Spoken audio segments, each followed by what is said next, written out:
అందరికీ నమస్కారం. తెలుగు కథల సంపుటికి స్వాగతం. మనము చందమామ కథల్లోని బేతాళ కథలు చెప్పుకుందాం. ఈరోజు మనం చెప్పుకోబోయే కథ పేరు మాయా అద్దం. పట్టువదలని విక్రమార్కుడు చెట్టు వద్దకు తిరిగి వెళ్ళి చెట్టుపై నుంచి శవాన్ని దించి భుజాన వేసుకొని ఎప్పటిలాగే శవంలోని బేతాళుడు, రాజా, అద్భుత శక్తుల వల్ల ఎంతో లాభం ఉంటుందని అందరూ అపోహపడతారు. కానీ ఒక్కొక్కసారి వాటి వల్ల తీరని నష్టం జరుగుతుంది. అందుకు నిదర్శనంగా నీకు వజ్రగిరి రాజైన అమరదీపుడి ఉదంతం చెబుతాను. శ్రమ తెలియకుండా విను అంటూ ఇలా చెప్పసాగాడు. వజ్రగిరి రాజు అమరదీపుడికి ఆదర్శ ప్రభువులాగా రాజ్యం చేసి అఖండ కీర్తి తెచ్చుకోవాలన్న ఆశ అయితే ఉండేది, కానీ అందుకు తగిన సామర్థ్యం కానీ శక్తియుక్తులు కానీ లేవు. అయినా అతను కనిపించిన ప్రతి సన్యాసికి తన ఆశయం చెప్పి అందుకు వారేమైనా సహాయపడగలరేమో అనుకునేవాడు. ఏ సన్యాసి గాని యోగి గాని అమరదీపుడికి ఎలాంటి సహాయము చేయలేకపోయారు. కానీ ఒకసారి ఎవరో సాధువు అమరదీపుణ్ణి చూడవచ్చి అతని సేవలు అందుకొని అతని ఆశయం విని ఒక అద్దాన్ని అతని చేతికి ఇచ్చి, రాజా, ఇది అద్భుత శక్తిగల అద్దం. ఇది నీ కింద పని చేసే వాళ్ల మీద అద్భుతమైన నిఘా ఉంచుతుంది. ఇది 1000 మంది వేగుల వాళ్ల పెట్టు. ఏ సమయంలో కానీ నీకు ఎవరి మీదైనా అనుమానం కలిగినట్టయితే వాళ్లను తలుచుకొని ఈ అద్దంలోకి చూశావంటే వాళ్ళు ఏమనుకుంటున్నది నీకు వెంటనే తెలిసిపోతుంది. ఈ అద్దం సహాయంతో నువ్వు నీకు కొలువు చేసే వారి అందరి మనస్తత్వాలు తెలుసుకొని ఆదర్శప్రాయంగా రాజ్యం చేయవచ్చు అన్నాడు. ఆ అద్దం సహాయంతో తాను ఆదర్శప్రాయుడైన రాజుగా చరిత్ర ప్రసిద్ధి సంపాదించవచ్చుననుకున్నాడు అమరదీపుడు. అతను ఆ అద్దాన్ని ఎవరికంటా పడకుండా ఒక చోట దాచి దానిమీద పూర్తిగా ఆధారపడి రాజ్యం చేయసాగాడు. ఇప్పుడు అతను తన బుద్ధిని ఉపయోగించడం మానేశాడు. మంత్రులను సలహా అడగడం మానేశాడు. లోగడ అతను కొందరిని పూర్తిగా నమ్మి వారి సలహాలను పాటించేవాడు. కానీ ఇప్పుడు అతను ఎవరినీ గుడ్డిగా నమ్మడం అవసరం లేదు. అందరి ఆలోచనలు అద్దం బయట పెట్టుతుంది.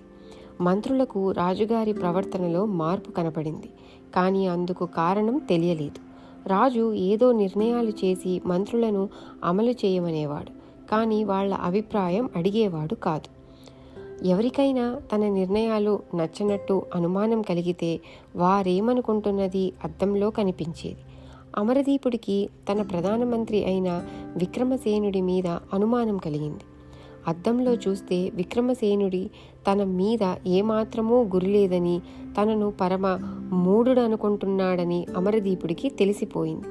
వెంటనే అతను నేరారోపణ విచారణ లాంటివి ఏమీ లేకుండా తన ప్రధానమంత్రిని కారాగృహంలో పెట్టించాడు. ఇది జరిగినాక సహజంగా రాజుగారి ఉద్యోగులలో చాలామందికి రాజుగారి వివేకం గురించి అనుమానం తల ఎత్తింది. అందరూ రాజుగారి అనుమానానికి పాత్రులయ్యారు. అందరి ఆలోచనలు అద్దం చూపింది. రాజు అందరినీ చెరసాలలో పెట్టించాడు. ఈ పాటికి దేశంలో చాలా కలవరం ప్రారంభమయ్యింది. ప్రజలలో శాంతి నెలకొల్పే భారాన్ని సేనాపతికి అప్పగించాలనుకుని అమరదీపుడు ఎందుకైనా మంచిదని అతని గురించి అద్దం ఏమనుకుంటుందో అని చూశాడు. రాజుకు మతిపోయినట్టయింది. సేనాపతి పొరుగు రాజుతో చేతులు కలిపి అమరదీపుణ్ణి రాజభ్రష్టుణ్ణి చేస్తే ఎలా ఉంటుందని ఆలోచిస్తున్నాడు. మరుక్షణం సేనాపతి కూడా చెరసాల ప్రవేశించాడు. వజ్రగిరి ప్రజలకు ఇంక ఎలాంటి సందేహము మిగులలేదు. వాళ్ళు తమ రాజుకు పూర్తిగా మతిపోయిందనుకున్నారు. రాజుగారికి మతి చెడిందని, అతను రాజ్యపాలనకు పనికిరాడని ప్రజలు గట్టిగానే అనసాగారు. అమరదీపుడికి ఏం చేయాలో పాలుపోక తన కొడుకు సలహా తీసుకుందామనుకున్నాడు. వాడి ఆలోచనలు అద్దంలో స్పష్టంగా తెలిసాయి. తన తండ్రిని ఎవరి చేతనైనా హత్య చేయించటమా, తానే చెరలో పెట్టించి రాజ్యాభిషేకం చేసుకోవటమా, ఏది మేలని కాంతిదీపుడు తీవ్రంగా ఆలోచిస్తున్నాడు. తన కొడుకులో అలాంటి ఆలోచనలు రేపిన తాను ప్రజలను ఆదర్శ ప్రభువులాగా పరిపాలించటం కలలో వార్త. అమరదీపుడు తన కొడుకుని పిలిచి, నాయనా, నాకు రాజ్యం చేయాలని లేదు. రేపు నీకు పట్టాభిషేకం చేసి నేను అడవులకు పోయి తపస్సు చేసుకుంటాను అని చెప్పి ఆ రోజే తన లోగడ కారాగృహంలో పెట్టిన ఉద్యోగులనందరినీ చెరవిడిపించాడు. మర్నాడు కాంతిదీపుడు రాజయ్యాడు. అమరదీపుడు మాయా అద్దాన్ని బద్దలు కొట్టి కాషాయ వస్త్రాలు ధరించి తపస్సు చేసుకునేటందుకు అడవులకు వెళ్ళిపోయాడు. ఈ పరిణామం చూసి వజ్రగిరిలో సంతోషించని వారు లేరు. బేతాళుడు ఈ కథ చెప్పి, రాజా, అంత అపూర్వమైన అద్దం అమరదీపుడికి ఎందుకు ఉపయోగపడలేకపోయింది? అది రాజు లోపమా, అద్దం లోపమా? తనకు ఉపయోగపడని అద్దం తన కొడుకుకైనా ఉపయోగపడుతుందేమో చూడకుండా రాజు తపస్సు చేసుకోబోతూ ఎందుకు పగలగొట్టాడు? తన కొడుకుకు దాని సహాయంతో ఆదర్శ ప్రభువులా రాజ్యం చేస్తాడేమోనన్న అసూయతోనా? ఈ అనుమానాలకు సమాధానాలు తెలిసి కూడా చెప్పకపోయావో నీ తల పగిలిపోతుంది అన్నాడు. దానికి విక్రమార్కుడు, ఆ అద్దంలో ఏ అద్భుత శక్తి ఉన్నప్పటికీ ఆదర్శప్రాయంగా రాజ్యపాలన చేసేటట్టు తోడ్పడే శక్తి మాత్రం లేదు. అది మనుషుల ఆలోచనలను తెలుపుతోంది. రాజు తనకు ఎవరి మీదైనా అనుమానం కలిగినప్పుడే అద్దంలో వారి ఆలోచనలు చూస్తాడు. సహజంగా అవి రాజుకు వ్యతిరేకంగానే ఉంటాయి. ఏ కారణమూ లేక రాజు ఎవరిని శంకించడు కదా.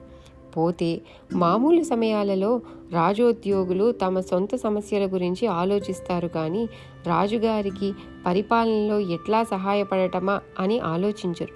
ఆ అద్దం రాజోద్యోగుల శక్తి సామర్థ్యాలను గురించి చెప్పలేదు. రాజుకు నిజంగా ఉపయోగపడేవి తన కింది వాళ్ళ శక్తి సామర్థ్యాలు. అది అలా ఉంచి మనుషులకు తాత్కాలిక ప్రేరణల వల్ల కలిగే లక్షలాది ఆలోచనలు ఆచరణలోకి రావు. అవి ఆలోచనలుగానే ఉండిపోతాయి. కానీ అవి తనకు విరుద్ధంగా ఉన్నప్పుడు రాజుకు తన పట్ల అవతలి వాళ్ళు ద్రోహం చేసినట్టే అనిపిస్తుంది. మాయా అద్దం అమరదీపుడికి చేసిన పెద్ద ద్రోహం అది. అది చేసిన చిన్న ద్రోహం ఏమంటే, రాజు సమర్థవంతంగా పాలించటానికి ఏ మార్గాలు అవలంబించాలో వాటి అన్నిటినీ స్థానము ఆ అద్దం ఆక్రమించుకున్నది. ఫలితం ఏమిటి? అత్యుత్తమ పాలకుడు అనిపించుకోవాలనుకున్నవాడు అద్దం మూలంగా అతి అధమ పాలకుడు అని అనిపించుకున్నాడు. ఆ అద్దం తన కొడుక్కు కూడా అదే గతి పట్టించగలదు.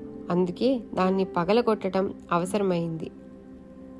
రాజుకు ఈ విధంగా మౌనభంగం కలగగానే బేతాళుడు శవంతో సహా మాయమై తిరిగి చెట్టెక్కాడు. ఇంకో కథతో మళ్ళీ కలుద్దాం. అంతవరకు సెలవు.